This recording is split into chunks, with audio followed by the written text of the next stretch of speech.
Assalamualaikum. This is Sadul Isai, Network and Virtual Administrator and Virtual Instructor in Nanotech X. I'm founder of NetPassword Analysis, episode 5 of Random Era Playlist and Hacking Glossary CyberSecurity from A to G Bootcamp. तो चलिए boot camp में 5वां session start करते हैं। 4 session हो चुके हैं। अगर आपने नहीं देखे तो इस प्लेलिस्ट में ऊपर देखिए, आपके पास वो अपलोडेड फॉर्म में आ जाएंगे और आप उसे डाउनलोड करके देख सकते हैं या ऑनलाइन भी देख सकते हो। तो चलिए कंटिन्यू करते हैं बाइंड शेल से। What is bind shell? A term used to describe a network listener that is started or a target and used by an attacker to remotely connect to a shell of a system. अब एक हमारे पास एक system है ना, उसमें क्या होता है? हार्डवेयर होता है, फिर कर्नल, सही है, फिर ओएस, फिर शेल, फिर यूटिलिटीज, फिर एप्लीकेशन, जिस तरह। तो ये ब्लाइंड शेल नहीं है, ब्रांड शेल, यानी हम ये कह सकते हैं कि बाइंड शेल, सॉरी ब्लाइंड नहीं। तो बाइंड शेल, अब ये क्या चीज़ है? ये एक हम कह सकते हैं एक फीचर है या टर्म है साइबर सिक्योरिटी का। इसमें क्या होता है, ये टेकर यूज़ करता है इस चीज़ को। किस चीज़ के लिए? यानी इस चीज़ के लिए यूज करता है ना कि एक नेटवर्क लिसनर है, यानी फॉर एग्जाम्पल वारशार। तो आप यहाँ पर पूछ भी सकते हैं कि इज, ये कि मैं यहाँ पर आपके सामने सर्च करता हूँ, is wire shark a network listener? चलिए आंसर क्या मिलता है। Wireshark is a network protocol analyzer. It lets you capture and interactively browse the traffic running on a computer network. It has a rich and powerful feature set and is the world's most popular tool of its kind. It runs on most computing platforms, including Windows, Mac OS, Linux, and Unix. अब आप ये भी पूछ सकते हैं कि इस Wireshark का bind shell? तो चलिए देखते हैं क्या आंसर हमें मिलता है।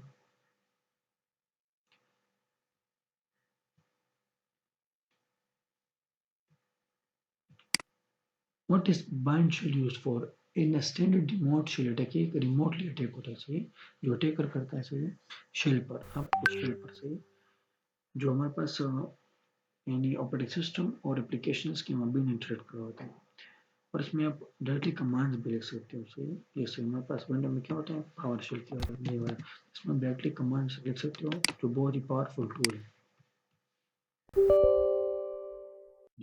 कमांड्स वगैरह टाइप कर सकते हो।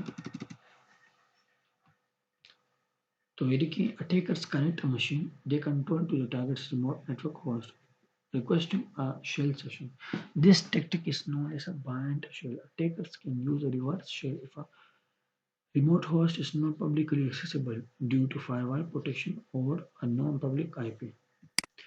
तो ये देखिए वही बात है कि ये एक टर्म है साइबर सिक्योरिटी में, जो इसलिए यूज होता है कि बेसिकली एक नेटवर्क लिसनर को यानी डिस्क्राइब करता है कि वो कैसे यानी स्टार्ट होता सही टारगेट के लिए कि उसे एक नेटवर्क में देख सके, मॉनिटर कर सके ना।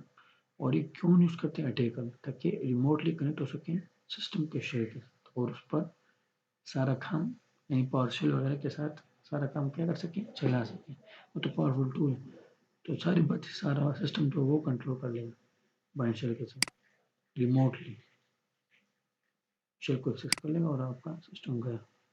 तो ये क्या है, ये बेसिकली हम कह सकते हैं कि एक नेटवर्क लिसनर नहीं है, उसको डिस्क्राइब करता है। नेटवर्क लिसनर हम इसे कह सकते हैं, क्यों? क्योंकि ये एक नेटवर्क में वो उसको मॉनिटर करता है, एक सिस्टम को हैकर रिमोटली मॉनिटर करते हैं, सही है, उस टारगेट को जैसे हैक करना चाहते हैं। और उसके शेल, देखिए शेल के साथ कनेक्ट होता है और शेल के साथ आप कनेक्ट हो जाए तो आप तो सिस्टम को हैक कर सकते हो, तो ये बहुत आसान होता है।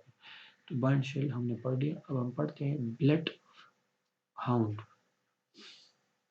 a software tool used by attackers and defenders to identify attack paths in an Active Directory or Azure Active Directory environment. Creates a graph to visualize potential attack paths.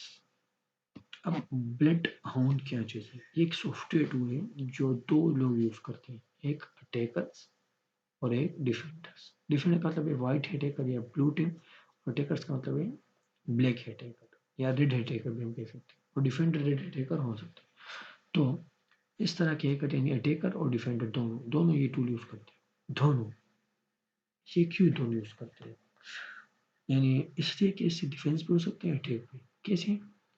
Blood hound तो एक tool है ना, इसके जरिए क्या कर सकते हो, आइडेंटिफाई कर सकते हो अटैक के तरीकों को, कि आपका एक जो डायरेक्टरी है या एजूर में एक जो डायरेक्टरी है ना, उसमें आप यानी पहचान सकते हो, सही है, कि ये देखिए जो अटैक के रास्ते है वो किस तरह है ना, यानी किस रास्ते से अटैक हो सकता है इस तरह, तो आप उसमें देख सकते हो इस टूल के जरिए। तो क्रिएट्स अ ग्राफ। अब ये टूल कैसे आपको यानी एक्टिव डायरेक्टरी और एक्टिव डायरेक्टरी एनवायरनमेंट में आपको बताता है ना, देखिए यानी आपको डिफेंडर है या आप अटैकर है, आपको यानी आइडेंटिफाई कराता है कि अटैक किस किस रास्तों से हो सकते हैं, किन किन तरीके से हो सकते हैं। तो आपको ये किस तरह दिखाता है, ग्राफ्स। ये आपको ग्राफ क्रिएट करके देता है, सही है, ताकि आप विजुअली देख सकें, खुद देख सकें, सही है, कि कौन से पोटेंशियल अटैक पास मौजूद है, यानी किन किन तरीकों से जो है ना, पोटेंशियल तरीकों से आप पर अटैक हो सकते हैं। आप उससे फिर बच भी सकते हैं, डिफेंड भी कर सकते हैं, और अटैक इसलिए कर सकते हैं कि अगर आपको तरीके पता चल गए कि एक्टिव डायरेक्टरी या एजूर एक्टिव डायरेक्टरी एनवायरनमेंट में आपको तरीके पता चल गए कि कैसे यानी आप आइडेंटिफाई करते हो ना, जिसके जरिए आप अटैक कर सकते हो, अटैक के पास आपको पता चल जाए, तो सारी बात है, एज अटैकर आपके लिए टूल अच्छा रहेगा ना, आप अटैक आसानी से कर पाओगे। अगर आपको ग्राफ के जरिए पता चलता है कि हाँ आप यहाँ पर अटैक कर सकते हो, तो आप तो एज अटैकर इस टूल को बहुत अच्छे यूज़ कर सकते हो। जैसे डिफेंडर क्यों अच्छे हैं, इसकी एक वजह है, क्योंकि आपको जब पता चल जाए कि एक्टिव डायरेक्टरी यानी या इशू एक्टिव डायरेक्टरी, यानी एक्टिव डायरेक्टरी का मतलब है कि यानी प्राइवेट क्लाउड का या ऑन प्रेमिसेस का। एजूर का मतलब है कि माइक्रोसॉफ्ट एजूर यानी पब्लिक क्लाउड सर्विस प्रोवाइडर है ना, क्लाउड कंप्यूटिंग, पब्लिक क्लाउड का एक्टिव डायरेक्टरी। तो अगर आपका जो जोन सा भी है ना, उसमें अगर एज ए डिफेंडर भी आपको पता चल जाए कि अटैक के कौन कौन से तरीके हैं, आपको पता चल जाएगा किस किस तरीकों से यानी वो अटैक आप पर हो सकता है, सही है। तो आपको अगर ग्राफ के जरिए बिल्कुल सही से पता चलता है अटैक पाथ का, कौन कौन से तरीके से अटैक आप पर हो सकता है, तो आप उसे फिर डिफेंड कर सकते हो। तो ब्लड हाउंड एक बहुत ही अच्छा टूल है सॉफ्टवेयर का, जो आप यूज़ कर सकते हैं। अगला टॉपिक है ब्लू टीमर। ये हम स्टार्ट करेंगे अगले सेशन से। क्यों? क्योंकि सेशन बड़ा होने जा रहा है, और मैं नहीं चाहता सेशन बड़ा हो जाए ताकि आप लोग को देखने में मुश्किल हो। मैं चाहता हूँ आप लोग आसानी से देख सकें, इसलिए मैं छोटे से छोटी वीडियो बनाने की कोशिश करता हूँ। चलिए कंटिन्यू करते हैं अगले सेशन में। तब तक के लिए अपना ख्याल रखिए, दुआ में याद रखें। अल्लाह हाफ़िज़।